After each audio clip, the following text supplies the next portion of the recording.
Bonjour à toutes et à tous et bienvenue pour ce nouveau numéro du Point des marchés, votre rendez-vous avec l'analyse des marchés. Aujourd'hui, je suis en compagnie d'Alban, expert chez Agritel. Alors Alban, pouvez-vous nous dire comment ont évolué les prix des engrais azotés au cours des dernières semaines ? Alors si on regarde un petit peu l'évolution des cours de l'urée, qui est le gros marché mondial depuis août 2017, on a eu en Égypte deux phases. Une première phase de progression jusqu'à la mi-novembre, où est-ce que les prix sont venus chercher le seuil psychologique des 300 $ tonnes en FOB, avant finalement de se replier et aujourd'hui consolider aux alentours de 250 à 260 $.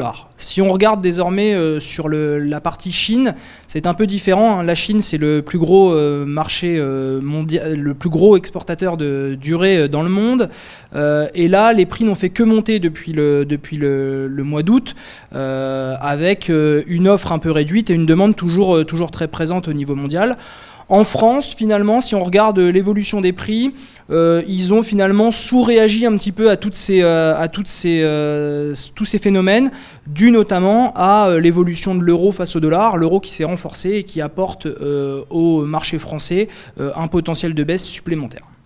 Et quelles sont les perspectives pour les mois à venir ? Alors, désormais, il va falloir regarder un petit peu ce qui se passe en Chine. Je l'ai dit tout à l'heure, la Chine, c'est donc le premier exportateur mondial d'urée et on a quelques craintes sur l'offre chinoise. Alors, pourquoi ces craintes ? Parce que en Chine, l'approvisionnement en gaz est compliqué pour les usines de fabrication d'urée.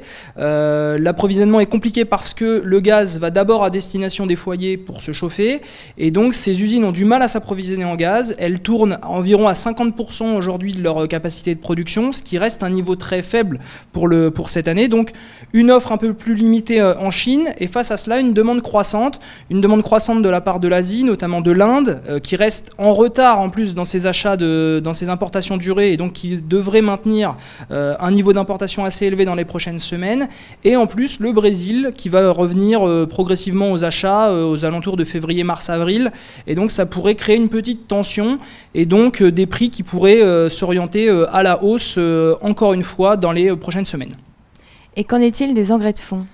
Alors sur les engrais de fond, tout d'abord les engrais phosphatés. Les engrais phosphatés, c'est un marché relativement ferme en ce moment. Encore une fois, on a une demande qui est présente, notamment de l'Inde. Et du côté de l'offre, on va se tourner une nouvelle fois vers la Chine. Et vers la Chine, on a des prix qui s'orientent plutôt à la hausse en termes notamment du DAP qui s'oriente à la hausse. Pourquoi ? Parce que le soufre qui est utilisé pour fabriquer ce produit s'oriente à la hausse en Chine, au-dessus de 200 $ tonne. Et donc ça soutient les prix du produit fini. Du côté de la potasse, on a un marché un petit peu plus calme.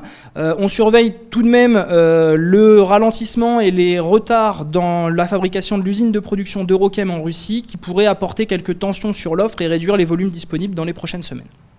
Et quel est l'avis d'Agritel ? Alors comme je l'ai dit, on craint quand même pas mal ce qui va se passer en Chine dans les prochaines semaines sur le marché de l'urée. Donc ce qu'on conseille à nos producteurs, c'est finalement d'avancer dans les couvertures d'achat d'urée. En solution azotée, on est un petit peu plus patient, même s'il y a quelques offres qui se font pour de la récolte 2019 désormais, et des niveaux de prix qui sont relativement intéressants. Donc on pourra commencer un petit peu à se pencher sur le début des couvertures pour la récolte 2019. Merci Alban. Ce numéro est maintenant terminé. Merci à tous de nous avoir suivis. Rendez-vous dans 2 semaines pour votre prochaine édition du Point des marchés. Retrouvez les analyses d'Agritel sur le service expert Grande Culture de Planchamp.com.